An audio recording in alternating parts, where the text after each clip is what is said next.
Good evening everyone, welcome back. चलिए जी, कल की अपनी लास्ट हिस्ट्री क्लास में हमने डिस्कस किया था। हम डिस्कस करते रह गए थे कि आपका हम इंपॉर्टेंट टॉपिक्स को, इंपॉर्टेंट आपके एस्पेक्ट्स को हम डिस्कस कर रहे थे और हमने उसमें रिफॉर्म मूवमेंट्स को डिस्कस किया था।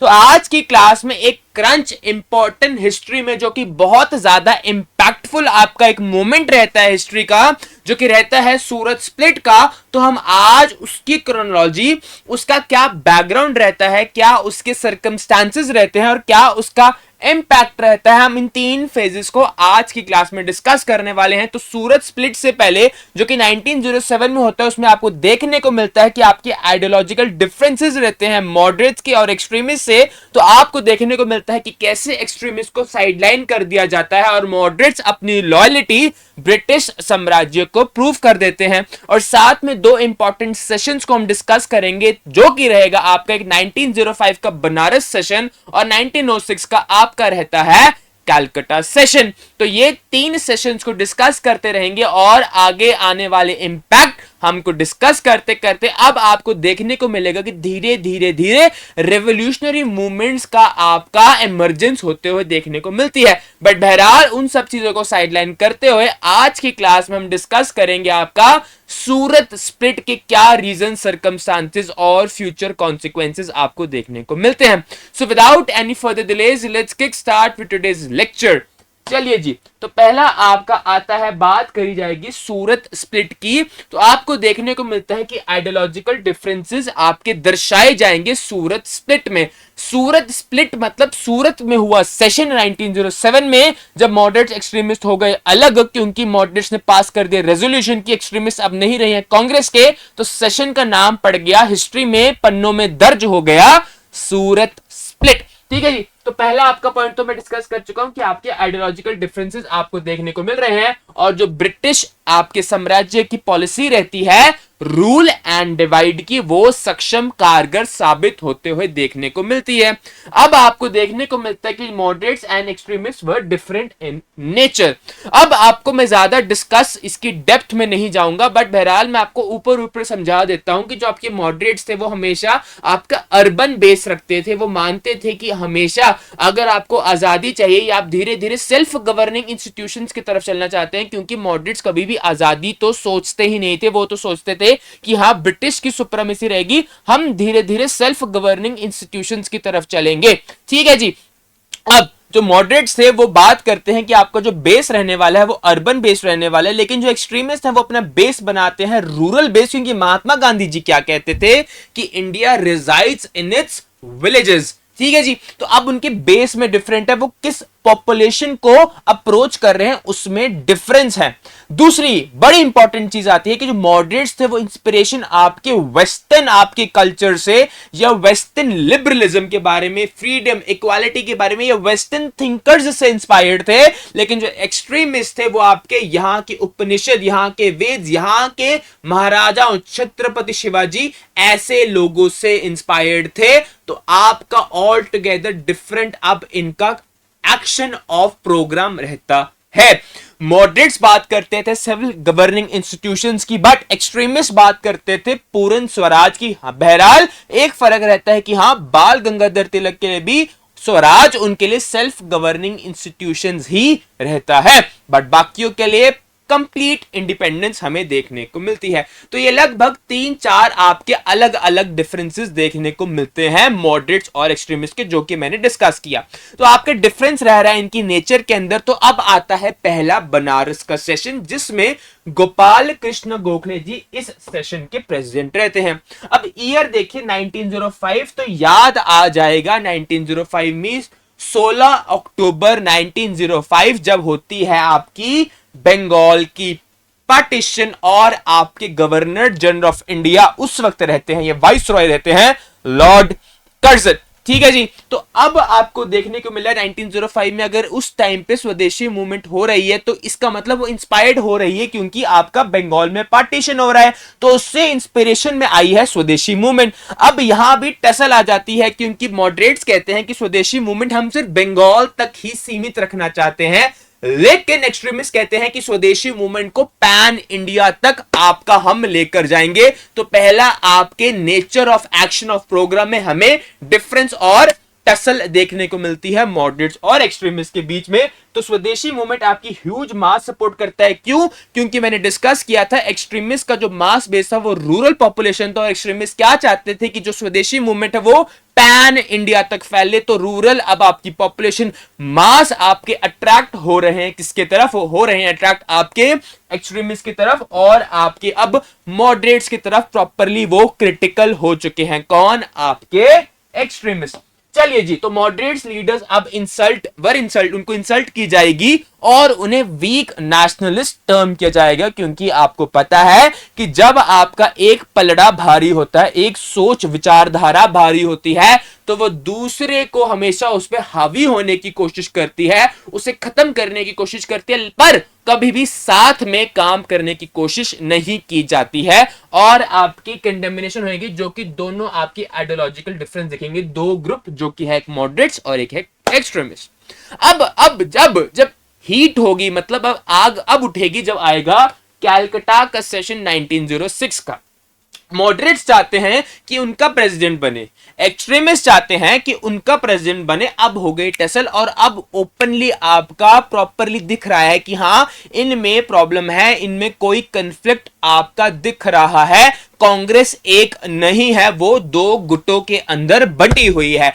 अब आपकी प्रॉब्लम सॉल्व की जाएगी, क्योंकि दोनों ग्रुप्स एक पर्सन को इक्वली रिस्पेक्ट करते हैं, वो है the grand old man of India, दादा भाई नारोजी। तो उनकी वो रिस्पेक्ट करते हैं, तो दोनों ग्रुप मान जाते हैं कि ठीक है, आप दादा भाई नारोजी को प्रेसिडेंट बना दीजिए।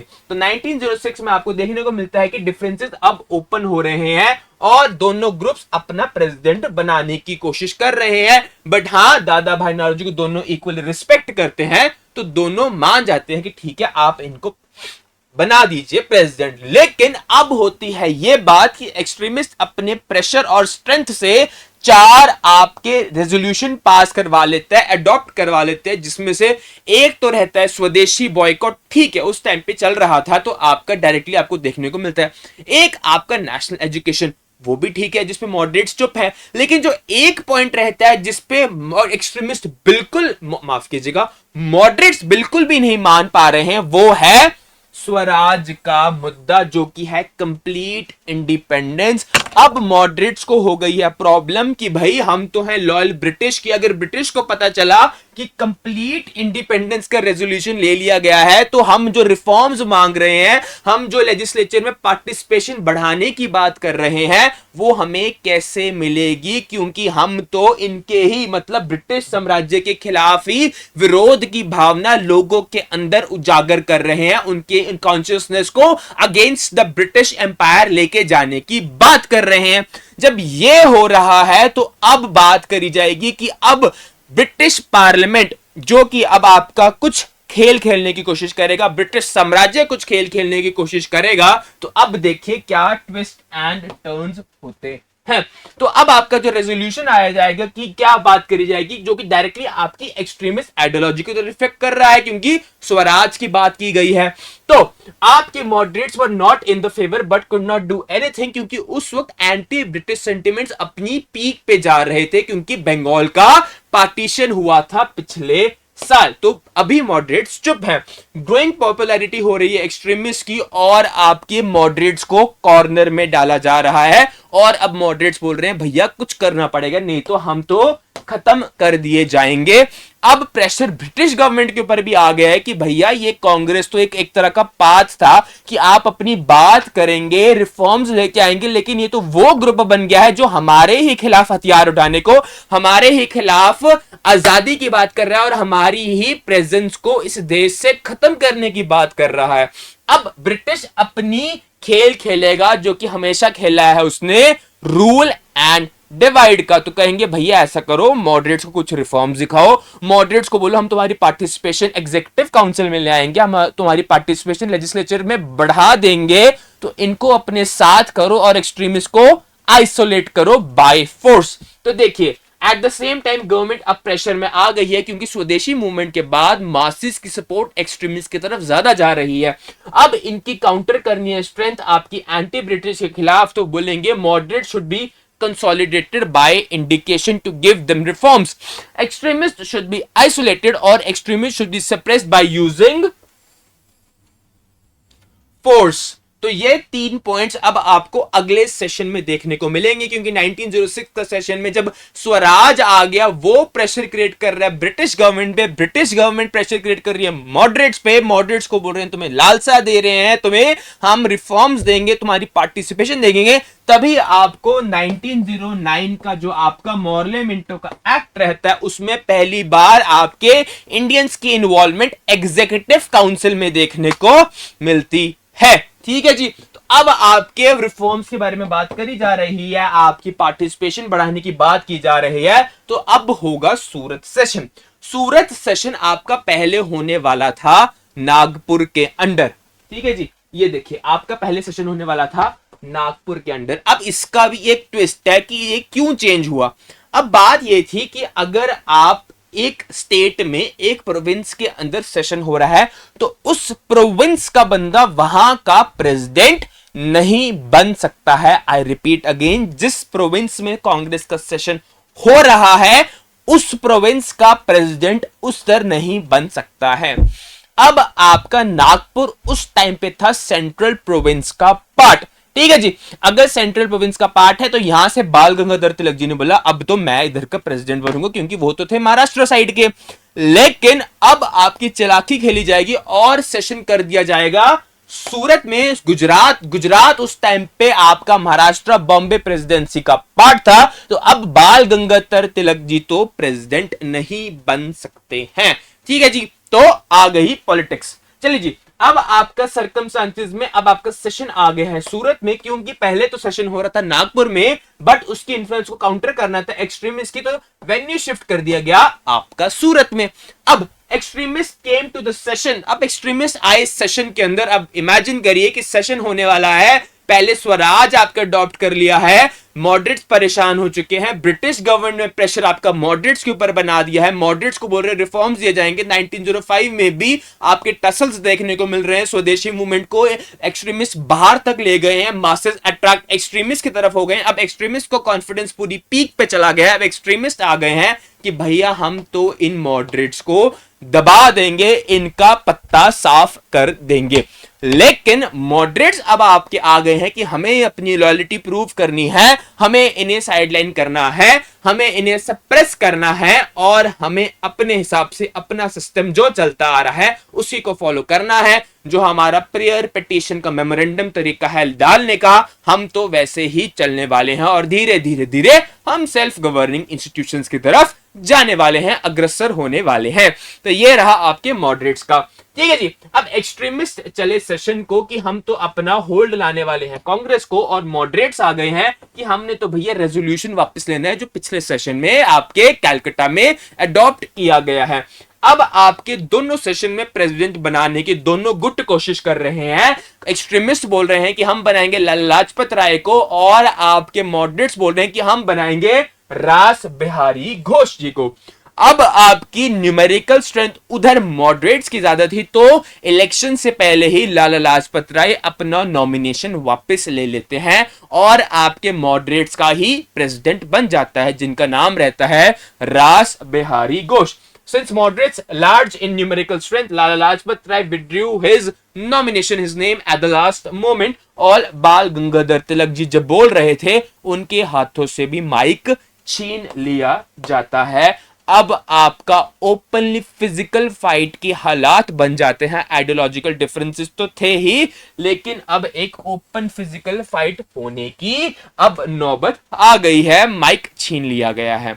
बाहर खड़ी है ब्रिटिश पुलिस, और ब्रिटिश पुलिस को पता चला कि भैया अंदर लड़ाई हो रही है, तो ब्रिटिश पुलिस आएगी और आपको भी पता है, मुझे भी पता है, वो किसको बाहर लेके जाएगी, वो लेके गई एक्सट्रीमिस्ट को बाहर। जहां एक्सट्रीमिस्ट को बाहर लेकर गई वहीं आपकी सूरत सेशन में आइडियोलॉजिकल डिफरेंसेस ने अपनी पीक पर गए और हो गया सूरत स्प्लिट। मॉडरेट्स ने पास किया रेजोल्यूशन और आपके एक्सट्रीमिस्ट को कांग्रेस कर दिया एक्सपेल, और आपका सूरत स्प्लिट ने आइडियोलॉजिकल डिफरेंसेस ने कांग्रेस में से एक्सट्रीमिस्ट की आइडियोलॉजी, एक्सट्रीमिस्ट का एक्शन ऑफ प्रोग्राम सबको कर दिया साइडलाइन। तो ये रहता है आपका सूरत स्प्लिट। तो चलिए आगे पढ़ते हैं कि British police waiting outside come inside and then they pushed out the extremist leaders, और आपका रेजोल्यूशन अडॉप्ट किया गया जहां आपकी एक्सट्रीमिस्ट को एक्सपेल कर दिया गया है और आपका कांग्रेस सेशन चला गया है सूरत स्प्लिट के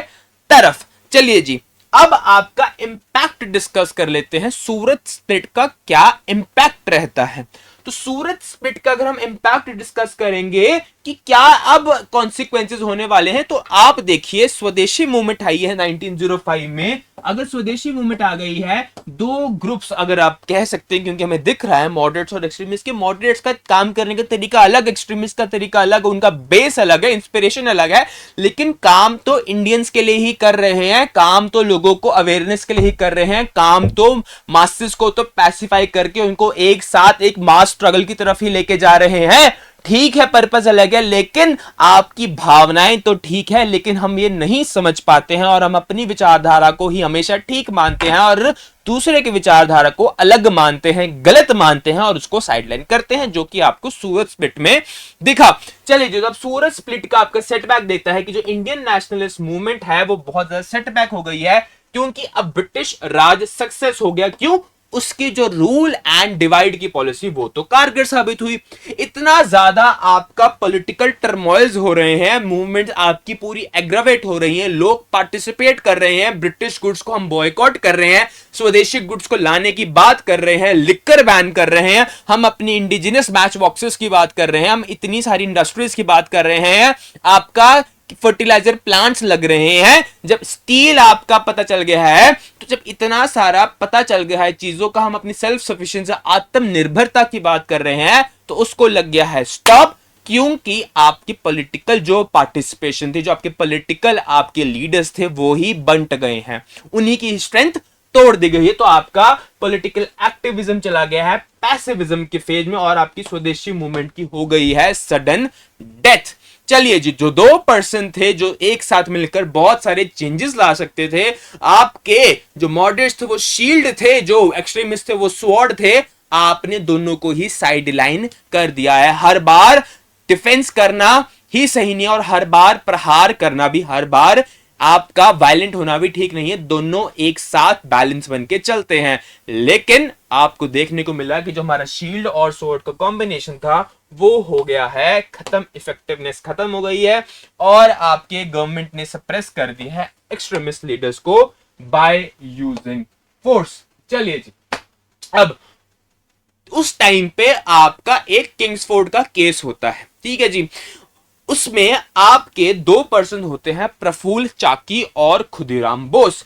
अब प्रफुल्ल चाकी जी तो और खुदीराम बोस जी प्लान करते हैं कि बड़ा अनपॉपुलर सा जज है किंग्सफोर्ड, तो इसकी बग्गी जा रही होगी, हम जाएंगे बम फेंकेंगे और हम इसको मार देंगे।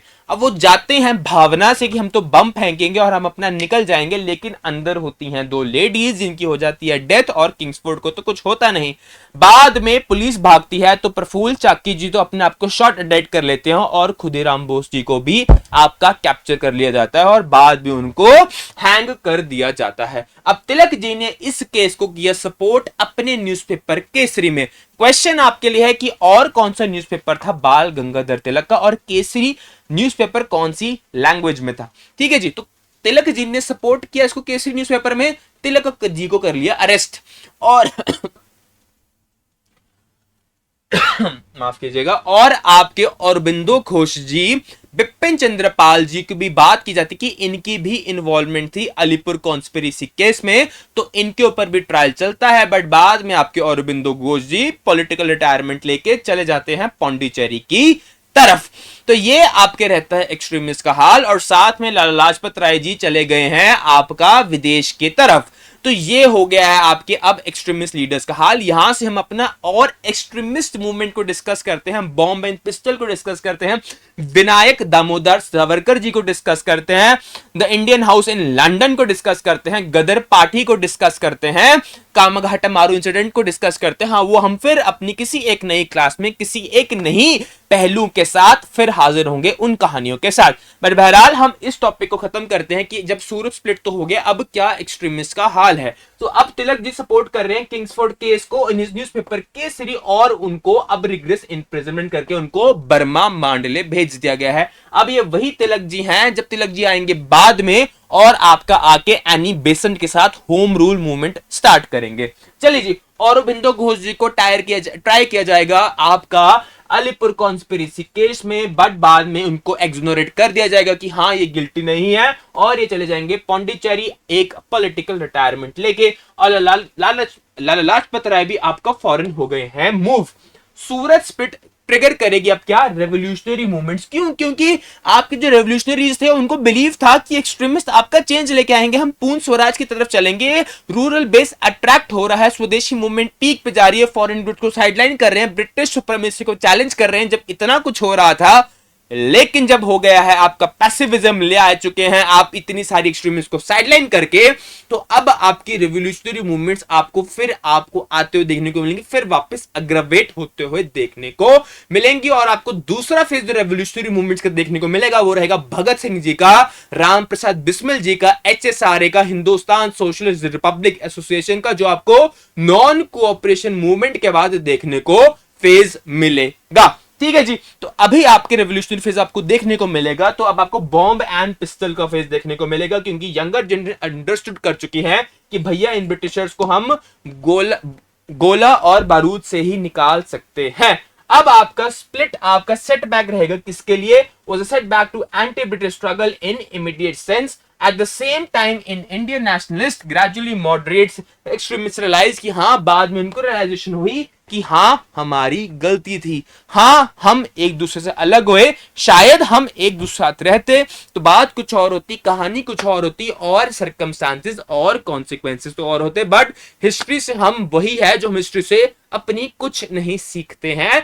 बट बहरहाल आपका हुआ है सूरत स्प्लिट, और इसके धीरे धीरे आपको कॉन्सिक्वेंसेस जब आप हिस्ट्री आगे पढ़ते हैं तो आपको देखने को मिलते हैं। ठीक है जी, तो फिलहाल अब आपका एक फैक्ट आता है क्या, कि जो आपका गवर्नमेंट रिप्रेशन था किसको, स्वदेशी मूवमेंट में और एक्सट्रीमिस्ट को सप्रेस करने के लिए, तो वो 3 लेके आती है, Indian press act, explosive substances act और सेडिशियस मीटिंग्स एक्ट। अब ये 3 आपके एक्ट्स को अंदर से पढ़ने की जरूरत नहीं है, ये 3 एक्ट्स के इंपॉर्टेंट किसको सप्रेस करना चाह रहे हैं और कौन सी ईयर में आए हैं, बहुत ज्यादा इंपॉर्टेंट हो जाते हैं, जो कि मैंने आपके लिए एड ऑन इसके अंदर करे हुए हैं। ठीक है जी, तो आज की क्लास में हमने 3 सेशंस, सूरत स्प्लिट का जो रहता है सूरत सेशन, उससे पहले आपका कैलकाटा बनारस सेशन, आपकी क्या ग्राउंड रहता है स्वदेशी मूवमेंट के बारे में, क्या उसकी इमरजेंस आती है, क्या मॉडरेट्स और एक्सट्रीमिस्ट में फर्क रहता है, वो हम आज की क्लास में डिस्कस किया, और हमारा इंपैक्ट क्या रहता है सूरत स्प्लिट को हमने वो भी डिस्कस किया, एक्सट्रीमिस्ट का क्या हाल हो गया है सूरत स्प्लिट के बाद हमने वो भी डिस्कस किया, और आपके लीडर्स कहां कहां चले गए हैं हमने वो भी डिस्कस किया, और आपके कुछ इंपॉर्टेंट एक्ट्स को डिस्कस किया उनकी क्रोनोलॉजिकल ऑर्डर के साथ। ठीक है जी, तो आज की क्लास के लिए तो बस इतना ही। कोई भी आपका डाउट होगा तो हम आपकी नेक्स्ट क्लास में उसे डेफिनेटली एड्रेस करेंगे, आप कमेंट बॉक्स में अवश्य लिख सकते हैं। आज के लिए बस इतना ही, आज इजाजत चाहूंगा, धन्यवाद, जय हिंद।